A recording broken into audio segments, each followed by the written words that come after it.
Hi friends, welcome to the NPTEL course Strategy and Technology, a Practical Primer. We are in week 7 with the theme of Dynamic Strategy Equilibrium. In this lecture, the 34th in the series, we discuss the topic of strategic balance. As we have seen, corporations are established and developed based on a combination of vision, strategy and execution. In this lecture, we try to understand why a concept of strategic balance is as important as having vision, strategy, and execution. An optimal strategy is the one which balances environmental opportunities and internal strengths. It also hedges against environmental uncertainties and organizational execution risks, but at the same time tries to maximize the rewards. Strategic balance as proposed by me here should not be misconstrued as striking a middle ground. Rather, it should be seen as a quest for optimality of a firm. We need to have balance in several of the dimensions which we have discussed so far, whether they are the functional dimensions, competence dimensions, or strategy dimensions. When we talk about functional dimensions, each of the departments of the company, the domain. When we talk about the competence dimension, it is about the value, the portfolio, the culture, and various other aspects related to competencies of an organization. And when we talk about the actions, integration, diversification, acquisition, merger, etc. A strategically balanced corporation is able to balance various options so that the ultimate end result is cohesive, seamless, and also optimal for the company. It explores all the options with agility by not losing sight of the potential risk-reward balances that exist. It is also therefore not about an industry or a business to operate in. While that is important, it is also about achieving sustainable competitive advantage in the chosen business or industry.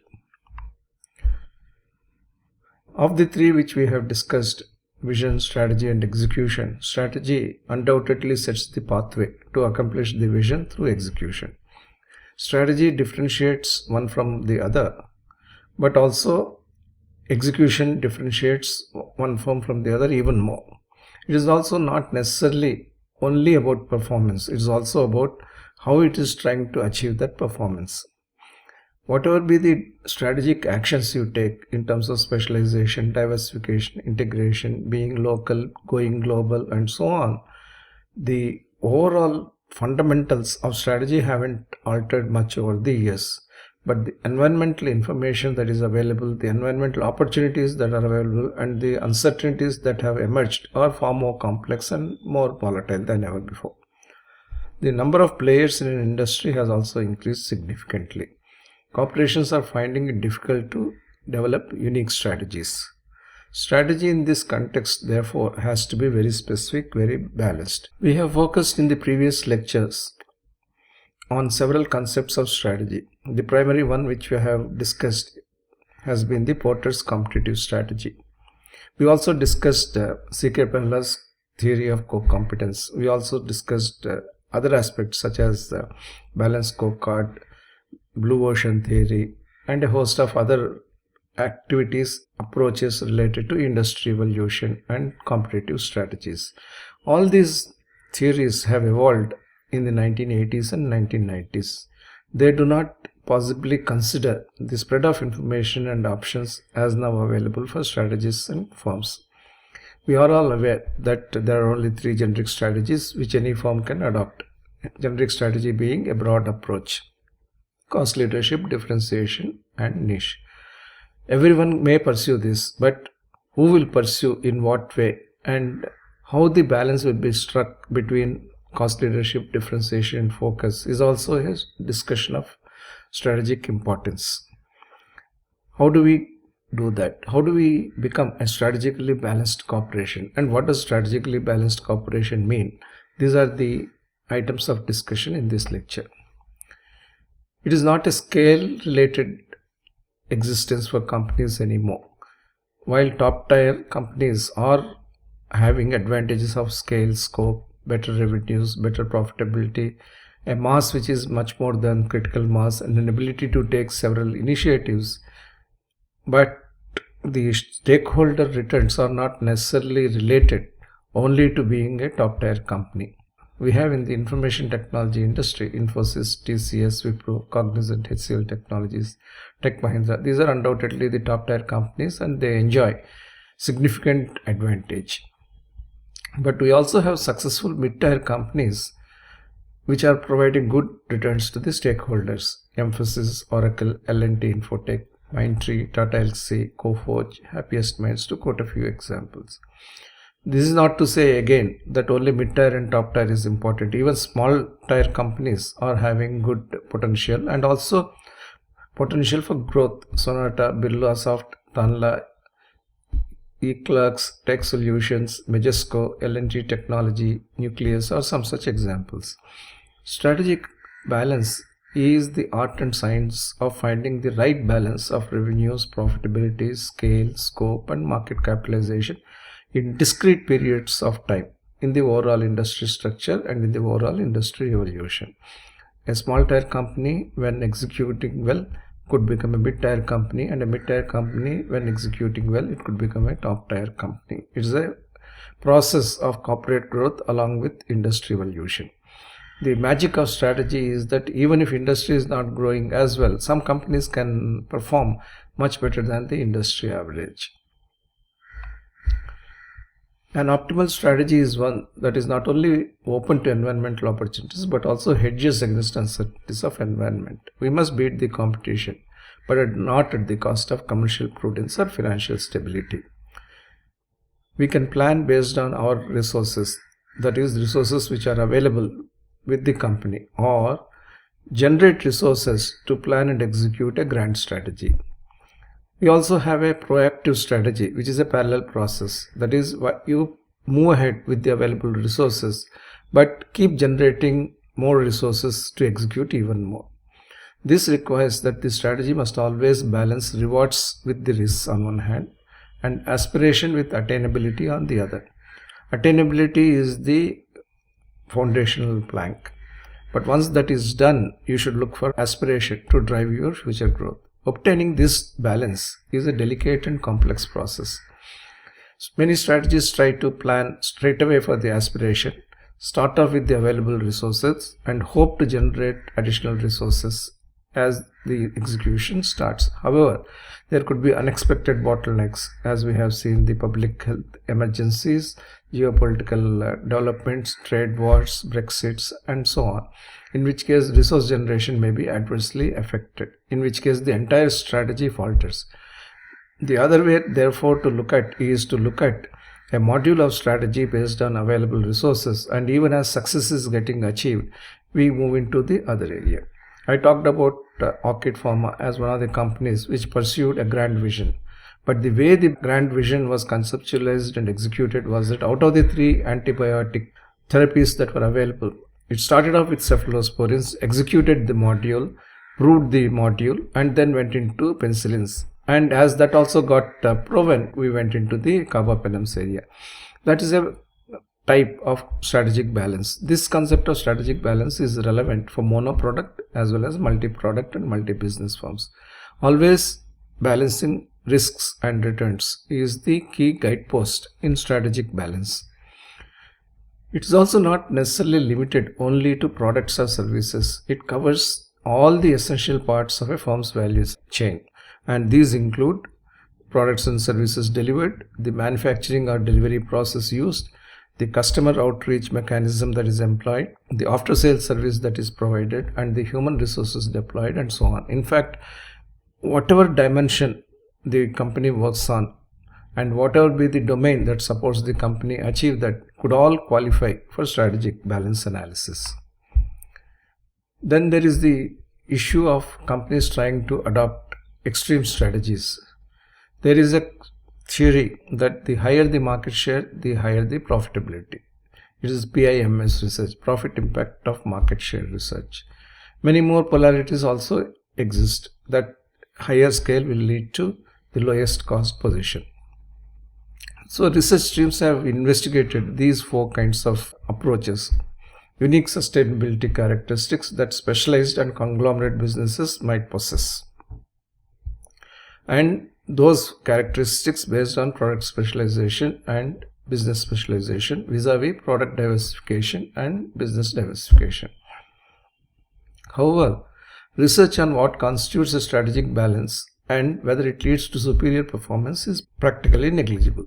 And for any research to take off, fundamentally we should create the conceptual construct, the hypothesis, and this lecture tries to achieve those conceptual constructs. It is a fundamental platform to understand and analyze the theory of strategic balance. Strategic balance, we must recognize, is a firm-specific construct. It is not an industry construct. Strategic balance exists in a firm by design among various key components of a firm's value chain and between various strategic options that exist with respect to each component of the value chain, not with respect to the whole company, with respect to each component of the value chain. As I said in my opening remarks, strategic balance must not be misconstrued as striking a middle ground.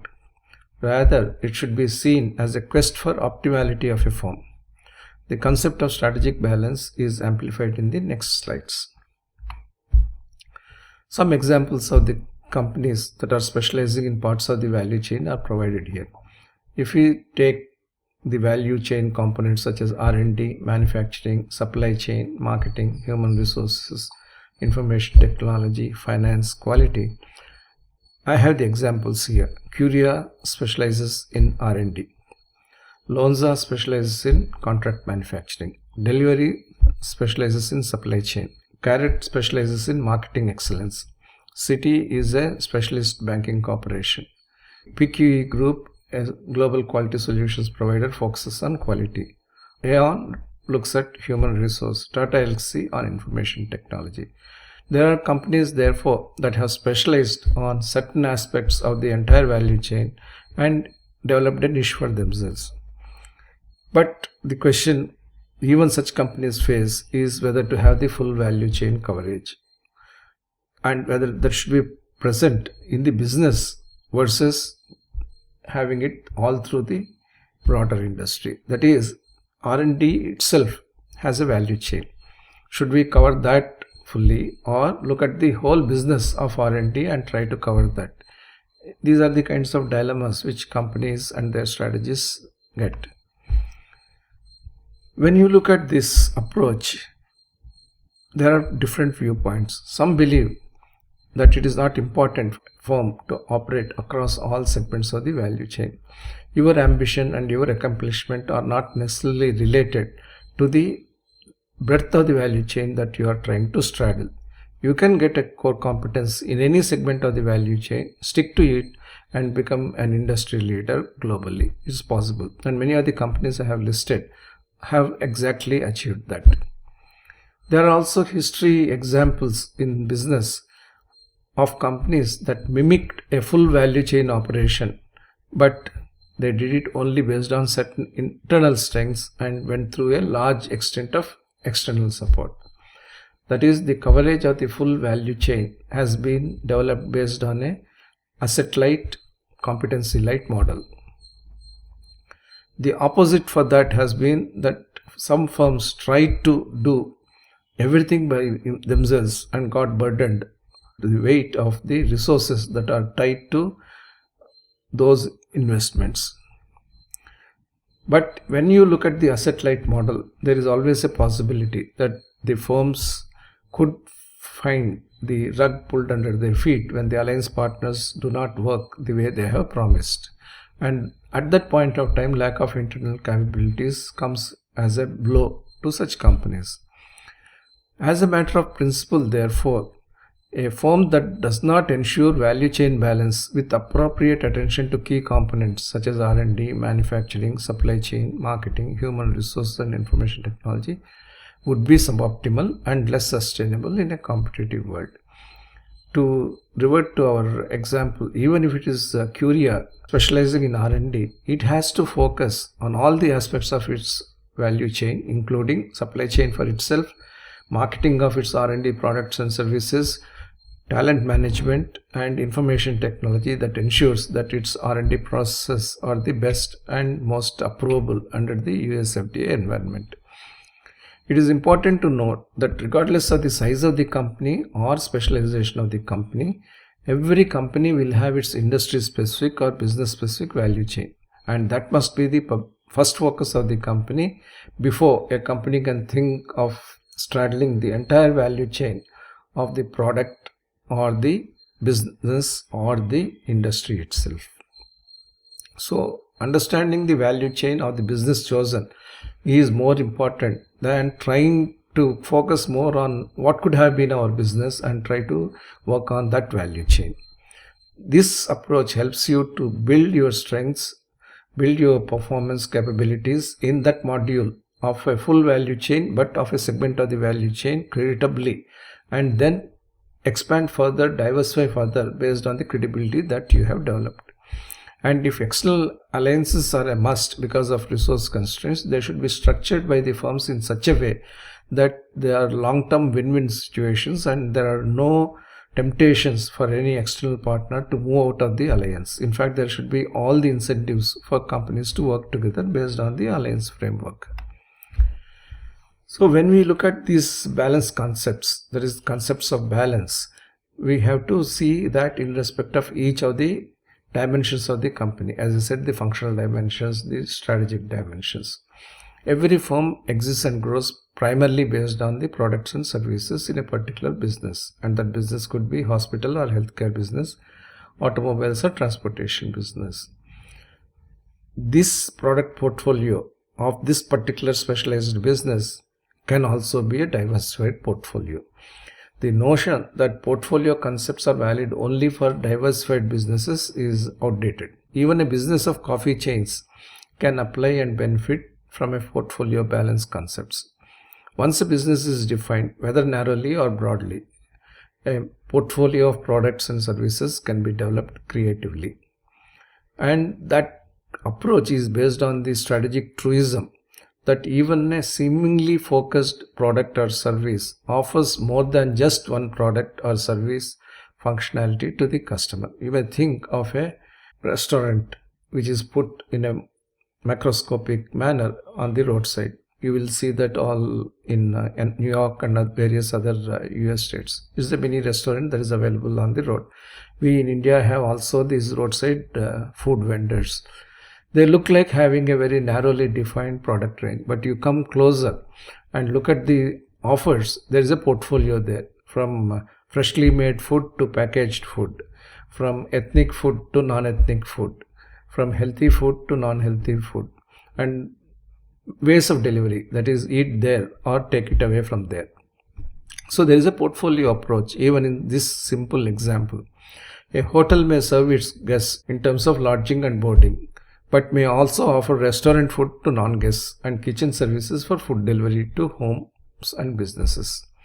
Even Starbucks, known for its pioneering coffee line of business, has multiple beverages, hot and cold, besides several eats and food accessories as its portfolio. In fact, when it took up other lines, it made it a point to communicate with the clientele that here are the other portfolios that are available. The strategic challenge lies in developing the right balance between specialization and diversification, regardless of the overall specialization of the company in terms of its product definition. Strategic product portfolio as a construct ensures that the available product and manufacturing infrastructure is leveraged so that even the homogeneous product market group can be catered to with the required heterogeneity that meets multiple customer needs. As an example, a company manufacturing only heavy trucks can offer a wide portfolio from bare chassis to fully built custom application vehicles on the one hand, and from civilian to defense vehicles on the other. As many as 10 to 12 product varieties in terms of the portfolio can be identified, and each could be developed as a business on its own. We should also look at business portfolio balance. In the previous discussion, we looked at the product portfolio discussion. Now look at business portfolio decision. Any business can be creatively developed to provide the opportunity for strategic portfolio balance. This requires us to choose strategic business adjacencies. I'll illustrate this with the example of Farm Easy. It was a company started for online dispensing of medicines. Medical equipment also was added later on. Within the online pharmacy business, therefore, there was a split in terms of two major products. Then came the diagnostics, home collection of samples and having collection centers and providing results. Then the third aspect of the business came in, digital healthcare, that is managing the entire medical reports of the clients, providing health advisory. If you now see this business evolution, you will find that these are interconnected. These are well connected with a common underlying theme of serving the healthcare sector with more holistic business portfolio. Who knows, the fourth one could be to have certain physical support systems as well. In fact, the acquisition of Thyrocare by PharmEasy was reflecting a physical diagnostic support that is required for the online and at-call diagnostics system. When a firm does not want to go in for full diversification, strategic business portfolio ensures an optimal exploration of environmental opportunity and appropriate hedging against volatility. The other one which we need to consider beyond the product portfolio and the business portfolio is the component manufacturing balance. Manufacturing represents a part of the value chain that converts a proven design into a saleable product or service. Each industry has the options of several types of manufacturing. We have to choose the optimum fashion based on the strategy. Do we do only the engine?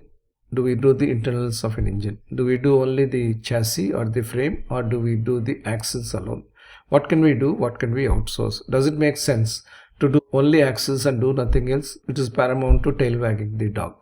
But on the other hand, you can do very confidently chassis and engine alone and insource all the rest of the components.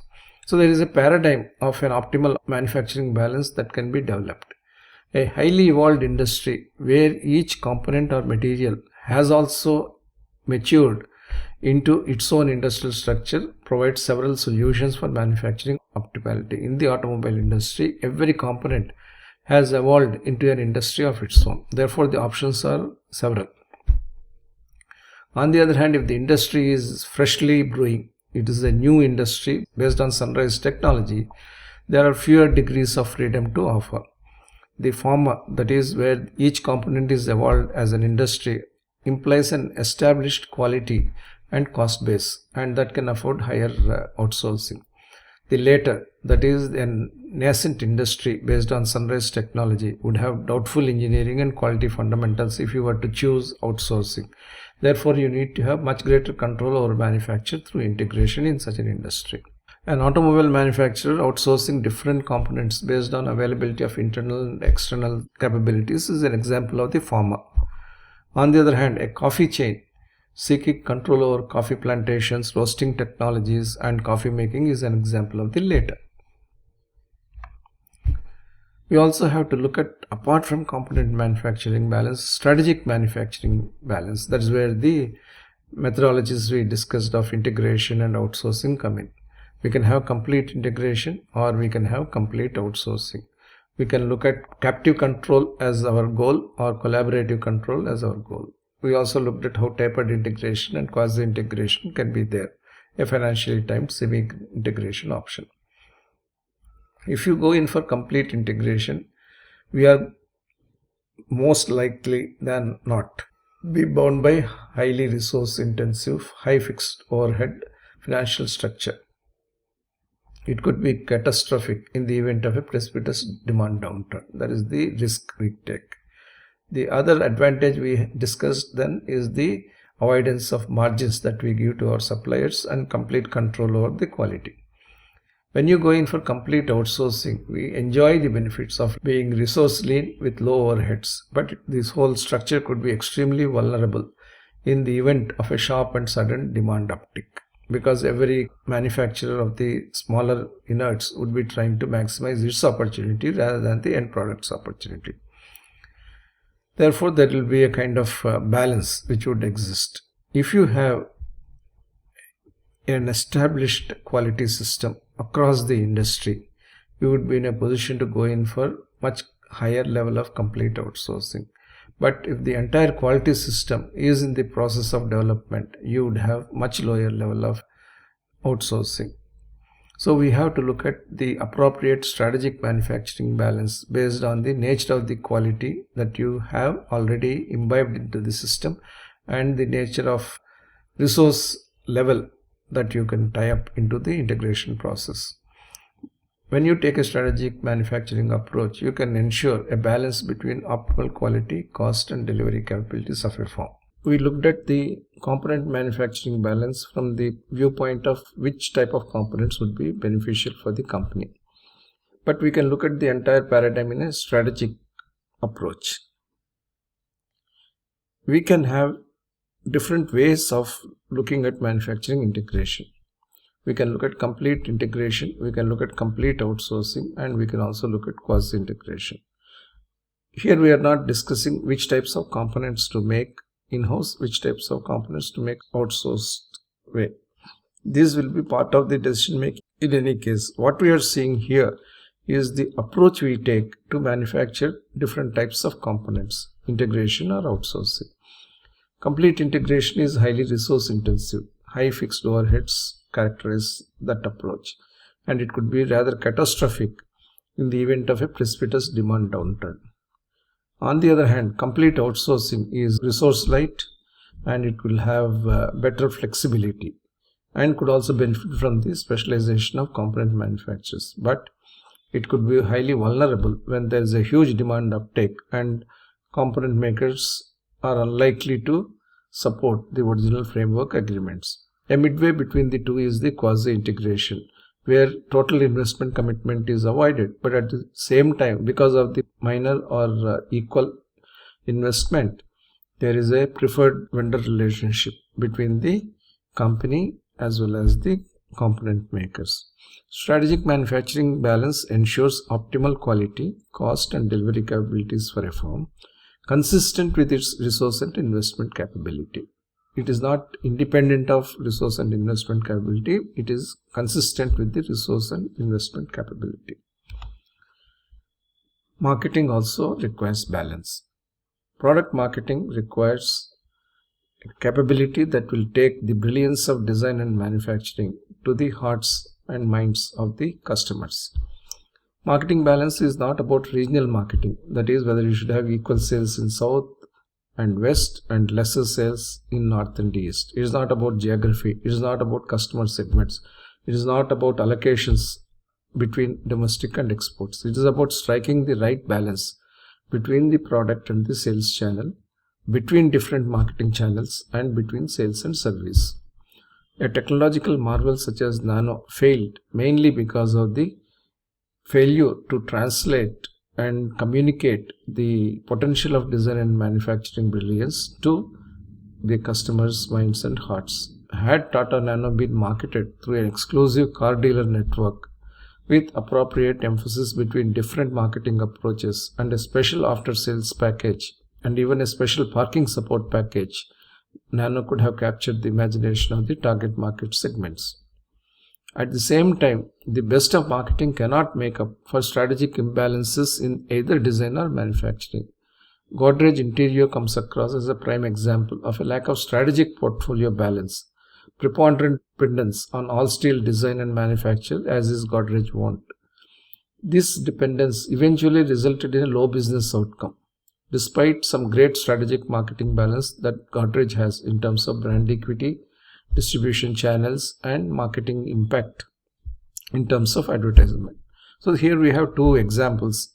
One example showed that despite having product and manufacturing brilliance, if it is not marketed in a balanced way, the product would not be successful. In the other example, we had a dependence on what the company had and tried to package that competence to the market when the market doesn't really look for that. So there was a lack of strategic portfolio balance in this case. These examples illustrate how a strategic balance amongst the various components of a value chain is also extremely important for a firm to achieve sustainable success in the marketplace. The same product marketing balance can be viewed from a strategic angle.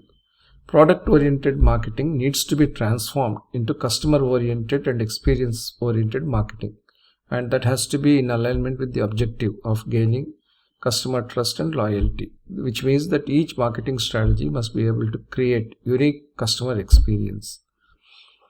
Strategic marketing in this approach will have three options: product marketing, customer marketing, experience marketing. Product marketing is what every company does. It has minimum marketing expenditure, uses available standard channels of sale, and several examples. Tata Motors selling its cars in the early years through truck dealerships is an example. We have what we have and try to get other products through this channel. That is the approach here. The second approach is customer marketing. Focus on marketing a range of products to the customer, ascertaining the needs and providing a choice. Automobile makers offering test driving of cars to the customers is an example. That is customer marketing. You offer all your portfolio.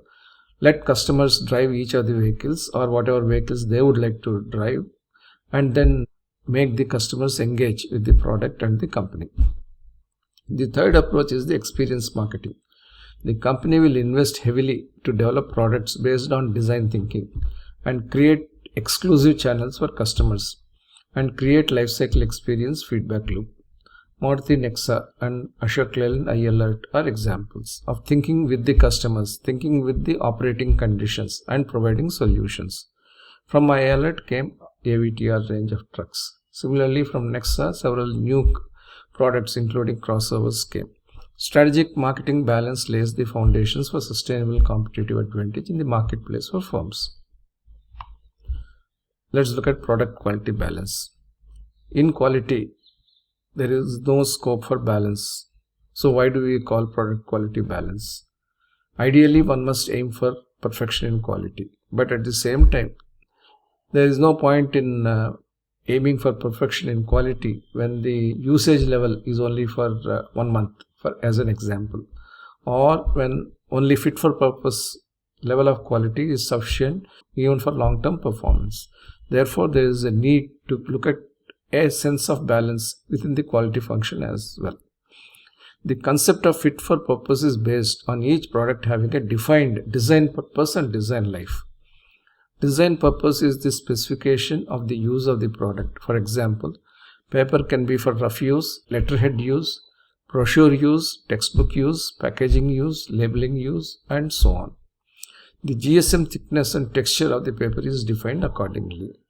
Design life is the specification of how long the product should last for the design purpose. If you try to use a high GSM material for a face tissue, obviously it will be very uncomfortable besides being uneconomical, because each product has the quality which is fit for purpose. Higher GSM doesn't always mean higher quality because it's not fit for the purpose. For example, in the same order, the stationery could be expected to last for single use to many year multiple uses. There are some letters which probably need to be preserved across generations. The stationery there must be premium stationery and also be branded that this is the use. On the other hand, you may be just doing these writing scripts, in which case the stationery could last only for 1 or 2 uses. Quality will need to be related to the concepts of design purpose and design life. And in the process, they must provide certain safeguards for additional use or occasional misuse. The quality cost leadership, which we discussed in earlier areas, that is total quality management and total cost management along with total time management, has its roots in the applicable design philosophy for intended and unintended uses. The unintended uses cannot be the entire universe. There have to be certain adjacencies to the intended use. Even Apple, which has high caliber materials as part of its products, has defined a clear design life for its products, and this has a related bearing on quality balance.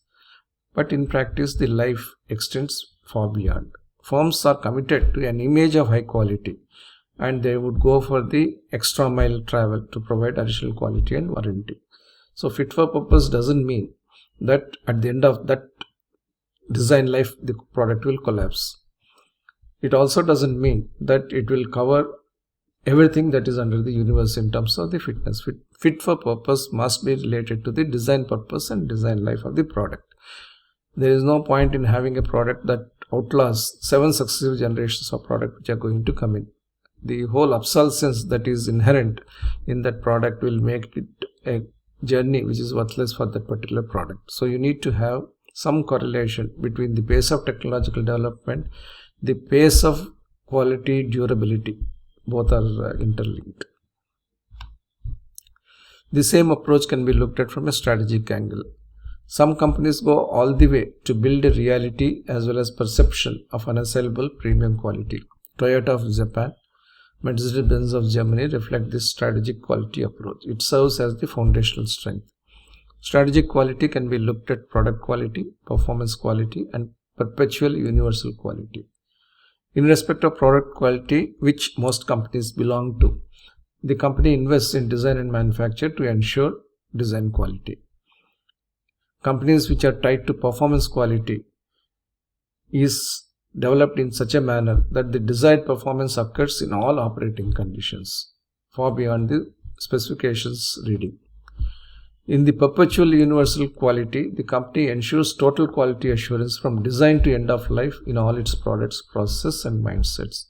This categorization approach is not related to the life of the product. It doesn't mean that product quality approach will give you 3 years of life, performance quality approach will give you 5 years of life, and perpetual universal quality approach gives infinite life to the product. No. What it means is that the design quality is linked to the product quality in one case, the operating quality is linked to the performance quality in the other case, and the assurance on the entire spectrum of the operations of the company are constructed in such a manner that the perpetual quality in the third option. It is not necessary that every company should aim at perpetual universal quality. The company should choose a strategic quality balance that is consistent with its vision and strategy. When you try to combine this with the outsourcing approach, how do you ensure perpetual universal quality across all the component makers? It is well nigh impossible for the company. Then the whole idea of outsourcing will be lost. Then you have to handle this culturally, you have to handle this strategically, you have to handle this through alliances, so that what you want as performance quality at least is imbibed into their quality culture. But if the entire network is having the perpetual approach of quality, then it will be very pervasive and helpful for all the stakeholders in the value chain. From the human resource point of view also, we need a balance. There should be a balance between the individuals and the teams. Because firms are a complex cascading network of leaders, managers, and executives on the one hand, and equally complex network of organizations, teams, and individuals on the other. Adding further complexity is the network of the business functions and process within the organization. Today, the person who is in charge of sustainability in an organization is expected to coordinate with the sustainability offices of all the ecosystem vendors. That is the challenge that is coming up these days. Across all such complexity, only two things stand out. One, individuals, and two, the teams. Organizations are often unable to determine whether it is the individual performance or the team performance that determines the total corporate performance. Some companies feel that it is still the individual manager, the team leader, or the leader that is driving the performance. Some others feel that leaders don't count, it's all the teams that count. Talent management paradox is that the swing happens always between the typical Western practice of individual superstar performance and the equally typical Oriental practice of consensual team performance.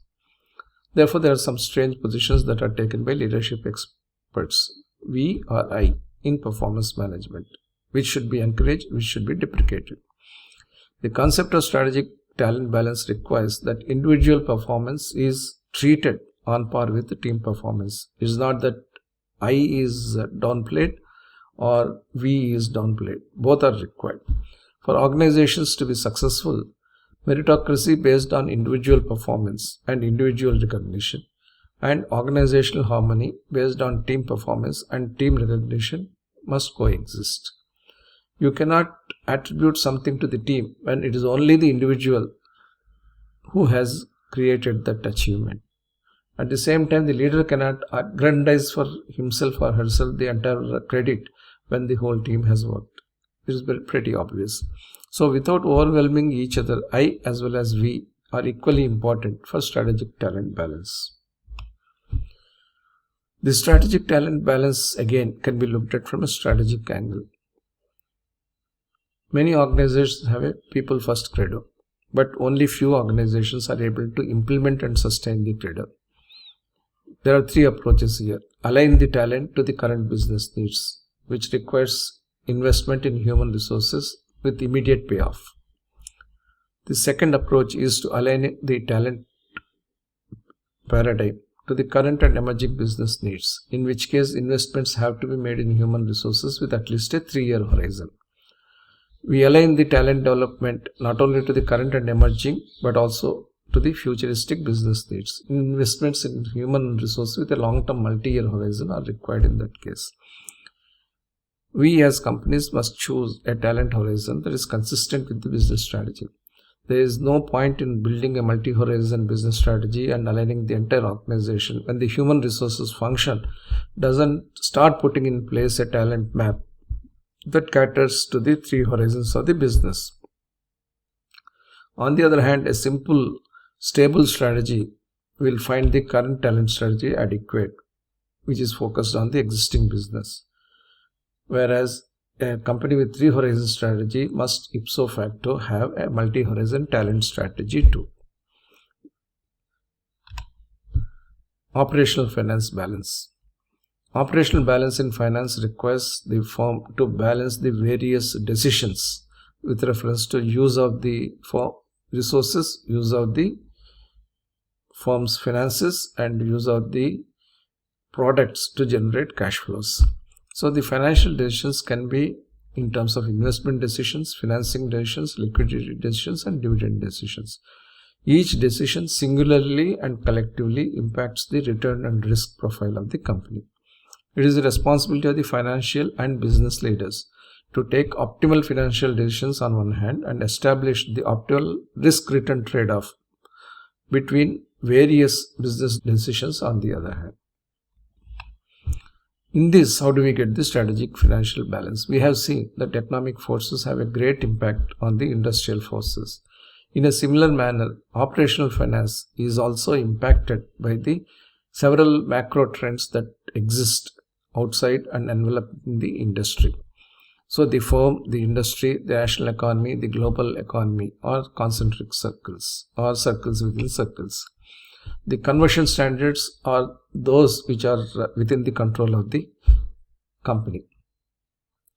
Capital, that is the interest rate structure, materials and utilities, that is the commodity rate structure, the organization, that is the wage and salary structure, are all the inputs for conversion through the financial system to get the physical and financial performance of the right standard that is desired. And it is not only finance department's job. It is the job of the business leaders, the operational leaders as well. Ability to predict the future trend of various input variables is a collaborative cross-functional effort with the trends and metrics getting expressed financially. Not many companies could forecast the material cost increases that were going to take place post-COVID. Even after the material cost increases were experienced, not many could forecast the supply chain cost increases that were going to happen. So this ability to forecast what is required is a very vital part of ensuring financial balance in the organization. This is achieved only through a balance between business and finance. The strategically balanced corporation will look at having a balance amongst all of these things which we discussed. We discussed talent, we discussed quality, we discussed marketing, manufacturing, portfolio, value chain, finance. In each of these things, we took a simple view of conducting the operations. We also took a strategic view of looking at it in terms of broad strategic perspectives undertaking that. When we looked at the product, we looked at the operational point of view of having product portfolio, but also a broader point of view in terms of a business portfolio arising from the products. So when you look at these parameters and you look at the top percentile or industry median, these will not be throughout applicable for all the dimensions. You have to choose the measure that is required for each. When you look at talent, you should look at either a industry median or a top percentile. Both are feasible. And where you would like to keep your lever depends on what else you have on your plate in terms of quality, marketing, manufacturing, portfolio, value chain, and finance. So if you have quality which is fit for purpose, should you have talent which is in the top percentile? Maybe industry median talent would be sufficient. So between fit for and highest quality, you have to make your choice first. And this is not that you make your choices on these dimensions and then say that this is the talent I would like to go. You think about all of these things simultaneously, whether to be regional or global, outsourced manufacturing or integrated, narrow portfolio or broad portfolio, segmented value chain or full value chain, operational finance or strategic finance. These are all thought about alongside development of talent pool. And certainly there is no need to take a middle path on each of these dimensions or all of these dimensions. You could veer towards the higher end or lower end of the spectrum in a different manner in respect of each parameter, depending on the firm and the industry context. That is the crux of the concept of strategically balanced cooperation, and that gets built over the strategies that are adopted in terms of the various dimensions we discussed, in terms of product, in terms of marketing, in terms of quality, in terms of talent, and so on. These aspects, of course, as with any educational program, are illustrative and not comprehensive. The value chain of a firm varies significantly and multifunctionally depending on the industry. While doing this concept in terms of actual practice, we have to have three philosophies in mind. One, we should be very clear about option mapping. We need to be clear about the various options that a firm would have and map them out in terms of the value chain in its entirety, and then select the components that are critical for performance. The next step would be to option map for each function and establish the optimum strategic balance in each case. So the first step is to map out the entire value chain and then prioritize the segments that are vital for the company's strategy. Then within each function, you establish the optimum strategic balance. Second one is to avoid biases. Strategists, whether they are chief executive officers, chief financial officers or functional officers or chief strategy officers, must also be balanced professionals without any biases over what constitutes appropriate strategies. And the third one is strategic objectivity. Some seek diversification and some specialization, while some pursue cost leadership and some differentiation as a matter of professional preference, as a pre-experienced recipe for success. Such biases limit openness and effectiveness in developing true strategic balances. Long-range planning exercises that seek goals and develop strategies to execute towards the goals would not be effective unless they are set in the perspective of strategic balance. You cannot select any types of goals, any number of goals, without understanding the balance that is required in terms of the various strategic dimensions and strategic actions to make those goals effective. So both have to be considered simultaneously. The vision, goal, strategy, execution paradigm has to be considered, developed and executed with the concept of strategic optimality or strategic balance in mind. A strategically balanced cooperation must be aimed at because such a cooperation can move through economic and business cycles successfully while exploiting the opportunities with agility. The journey of a small cap startup entity through the phase of mid cap company to the goal of a large cap blue chip company is nothing but a journey based on strategic balance, adding strength and resilience to exploit opportunities and withstand uncertainties all along the journey. A strategically balanced mid-cap firm transiting to become a large-cap firm and a large-cap blue-chip company leading to the evolution of a conglomerate again are examples of strategic balance and strategic optimality that is aimed at and achieved at every step of the company's journey. Theoretically, a conglomerate provides considerable flexibility to define varied businesses under its fold. For example, salt to software, chips to ship, as we say.